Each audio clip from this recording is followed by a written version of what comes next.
वहीं हरियाणा के गृह एवं स्वास्थ्य मंत्री अनिल विज के प्रयासों से अंबाला को अब जल्द ही डोमेस्टिक एयरपोर्ट मिलने वाला है।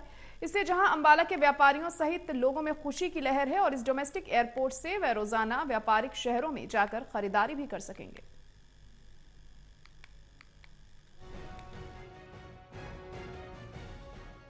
हरियाणा के गृह एवं स्वास्थ्य मंत्री अनिल विज के प्रयासों से अंबाला को अब जल्द ही डोमेस्टिक एयरपोर्ट मिलने वाला है। इससे जहां अंबाला के व्यापारियों सहित लोगों में खुशी की लहर है कि इस डोमेस्टिक एयरपोर्ट से वे रोजाना व्यापारिक शहरों में जाकर खरीदारी कर सकेंगे। हरियाणा के गृह मंत्री अनिल विज की माने तो उनके अथक प्रयासों से ये संभव हो पाया है और इसका शिलान्यास 15 अक्टूबर को मुख्यमंत्री मनोहर लाल द्वारा किया जाएगा। इस डोमेस्टिक एयरपोर्ट के बनने से यहाँ व्यापारियों और आमजन को काफी फायदा होने वाला है। ये डोमेस्टिक एयरपोर्ट एयरफोर्स स्टेशन की हवाई पट्टी के साथ बनने से यात्री यहीं से सुरक्षा की दृष्टि से चेकआउट करेंगे और बस के माध्यम से उन्हें एयरफोर्स स्टेशन के अंदर विमान तक हवाई पट्टी के पास ले जाया जाएगा। उन्होंने बताया कि सिविल एन्क्लेव को शुरुआती दौर में एडहॉक आधार पर संचालित किया जाएगा और उसके बाद इसके संचालन में विस्तार किया जाएगा। नहीं, ये बहुत बड़ी उपलब्धि है किसी शहर में एयरपोर्ट का निर्माण।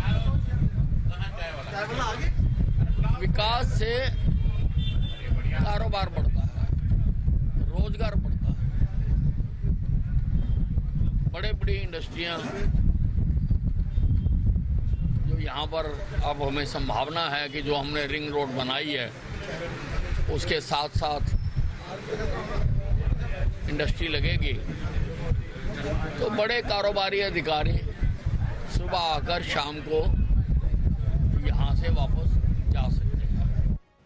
इस मौके पर अब विभिन्न व्यापारी वर्ग ने ढोल नगाड़ों के साथ फूल बरसाते हुए लड्डू बांटते और अनिल विज का स्वागत करते हुए उन्हें इस डोमेस्टिक एयरपोर्ट बनवाने के लिए बधाई दी। भारतीय जनता पार्टी के सुरेंद्र तिवारी का कहना है कि ये एक अच्छा कदम है।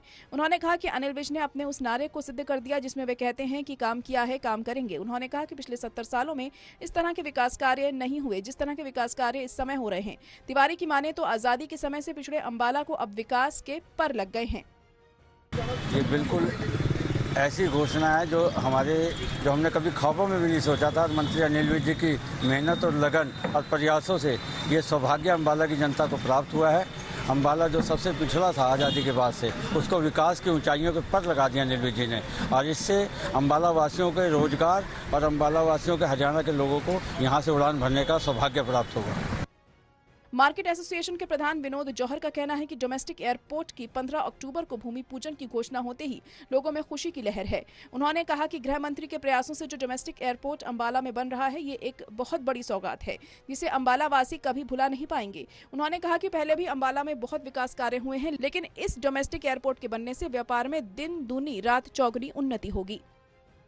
और अंबाला कैंट में जो एयरपोर्ट अंबाला में जो आया है वीर साहब की मेहरबानी से, ये अंबाला के लिए एक सौगात है और इस एयरपोर्ट आने से अंबाला में तरक्की होगी, कारोबार बढ़ेगा, व्यापार बढ़ेगा और अंबाला वासी इस एयरपोर्ट की वजह से अंबाला कैंट में बहुत विकास हुए हैं। लेकिन ये एयरपोर्ट एक अंबाला कैंट के लिए एक अलग मिसाल है।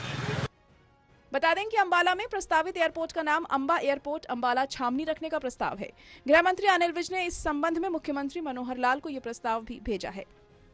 कृष्ण बाली की रिपोर्ट, टोटल न्यूज, अंबाला।